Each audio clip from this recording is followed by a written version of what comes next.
हरे कृष्णा। तो आज हम लीला पुरुषोत्तम भगवान श्री कृष्ण पुस्तक से अध्याय 39 प्रारंभ करने जा रहे हैं। अक्रूर जी द्वारा स्तुति। अक्रूर जी ने इस प्रकार स्तुति की, प्रिय भगवान, आप समस्त कारणों के परम कारण हैं तथा आप ही मूल एवं अविनाशी मूर्ति श्री नारायण हैं। मैं आपको सादर प्रणाम करता हूँ।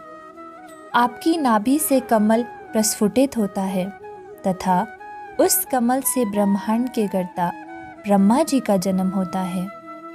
चूंकि ब्रह्मा भी इस ब्रह्मांड के कारण हैं, अतः आप सभी कारणों के कारण हैं।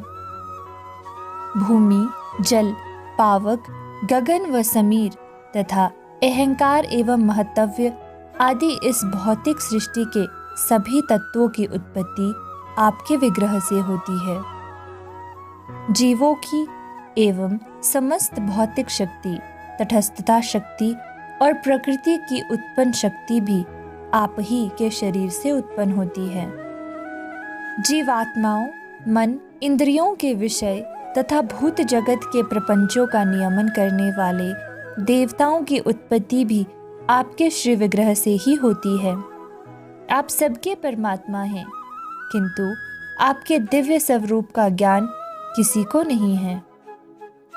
इस भौतिक जगत में सभी भौतिक प्रकृति के गुणों से प्रभावित रहते हैं। भौतिक प्रकृति के प्रभाव से आच्छादित होने के कारण ब्रह्मादि देवता भी आपके त्रिगुणातीत स्वरूप को ठीक ठीक नहीं जान पाते हैं। महान ऋषि, मुनि व योगी श्री भगवान आपकी पूजा करते हैं। जीवात्माओं, भौतिक सृष्टि एवं सभी देवताओं के मूल कारण के रूप में आपकी वंदना करते हैं। वे समस्त सृष्टि को आप में सम्माहित मानकर आपकी अर्चना करते हैं।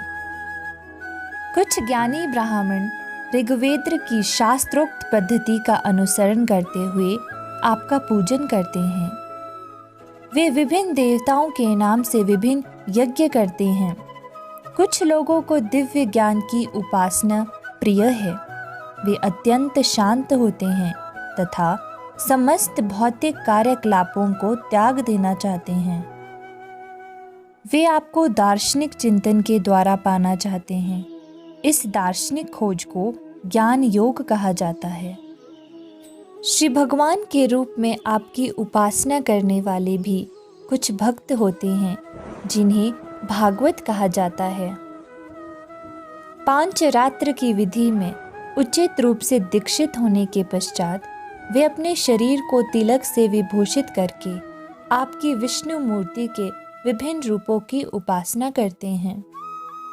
शैव नाम से प्रसिद्ध अन्य भक्त भी है, जो विविध आचार्य के अनुयायी है। वे आपकी शिव के रूप में उपासना करते हैं। भगवद गीता में कहा गया है कि देवताओं की उपासना भी परोक्ष रूप से श्री भगवान की ही पूजन है, किंतु इस प्रकार की उपासना शास्त्रानुसार नहीं है, क्योंकि वस्तुतः उपास्य भगवान श्री भगवान नारायण ही है।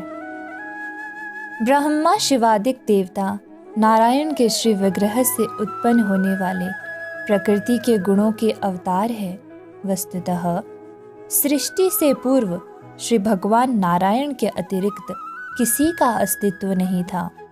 देवताओं की भक्ति नारायण की भक्ति के स्तर की नहीं होती है।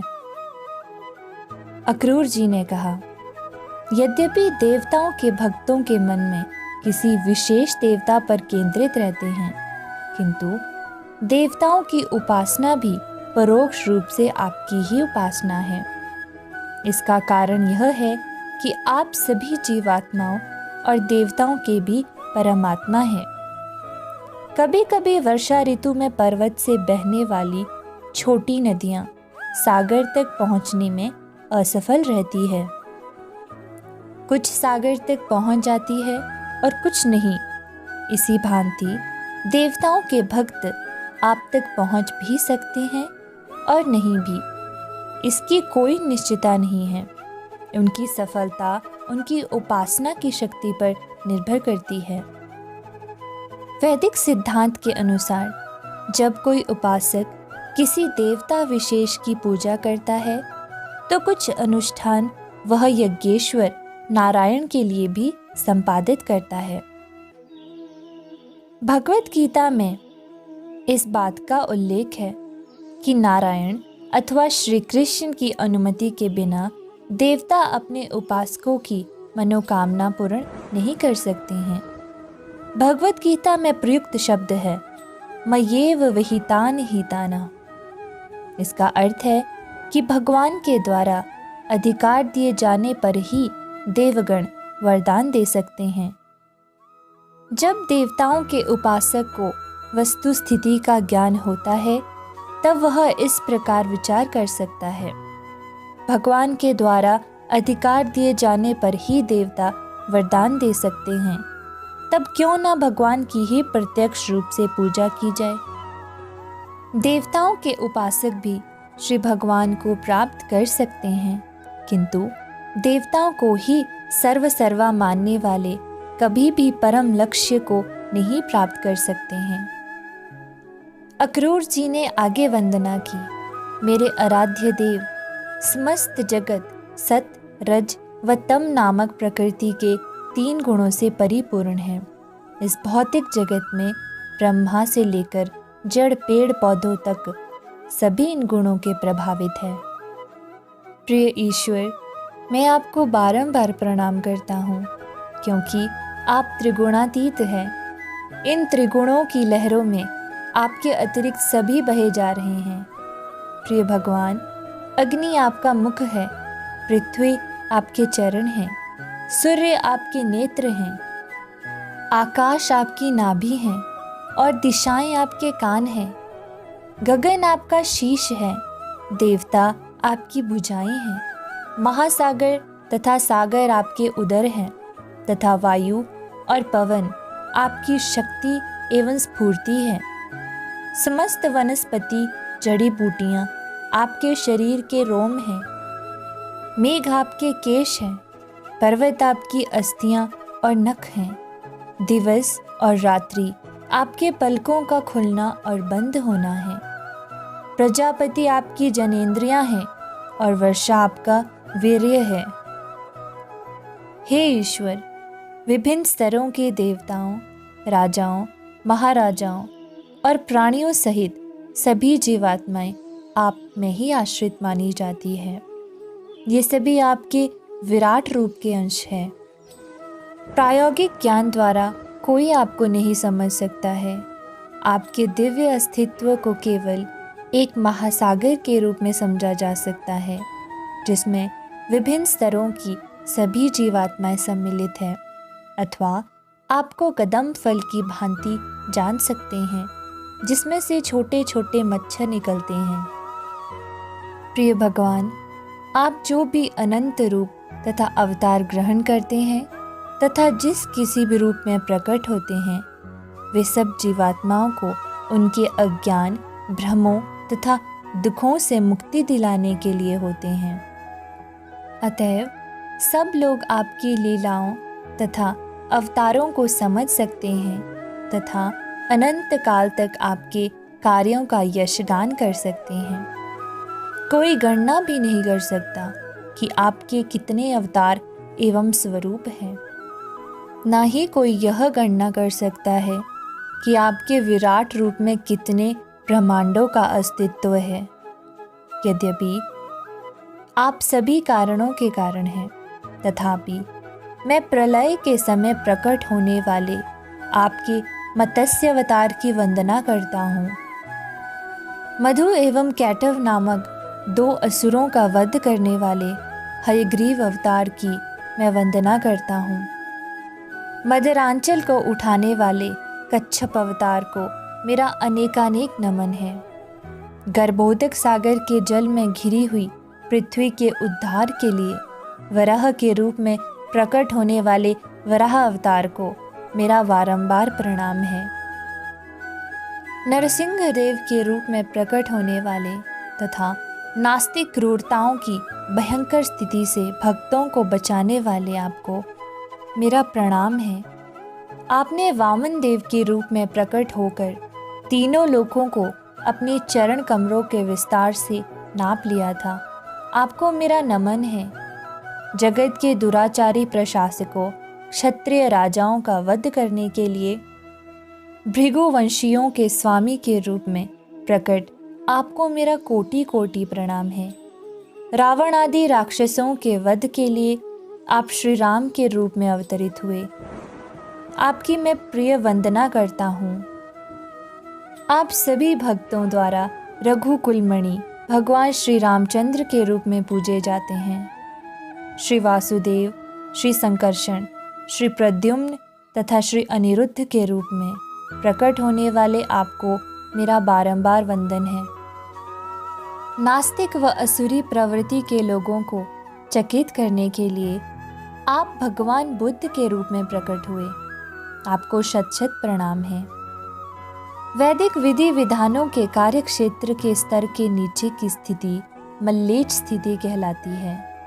इस दयनीय मल्लेच्छ स्थिति के स्तर पर आप पहुँचे राज परिवारों को दंडित करने के लिए आप कल्कि के रूप में प्रकट होंगे। आपको मेरा सादर प्रणाम है। हे प्रिय भगवान, इस भौतिक जगत में सभी आपकी माया से बद्ध है। मिथ्या पहचान तथा मिथ्या मोह के प्रभाव के अंतर्गत सभी सकाम कर्म कर रहे हैं। सकाम कर्म तथा उसके फल के मार्ग से हर कोई एक शरीर से दूसरे शरीर में देहांतर कर रहा है। मैं भी इन्हीं बद्धात्माओं में से एक हूँ।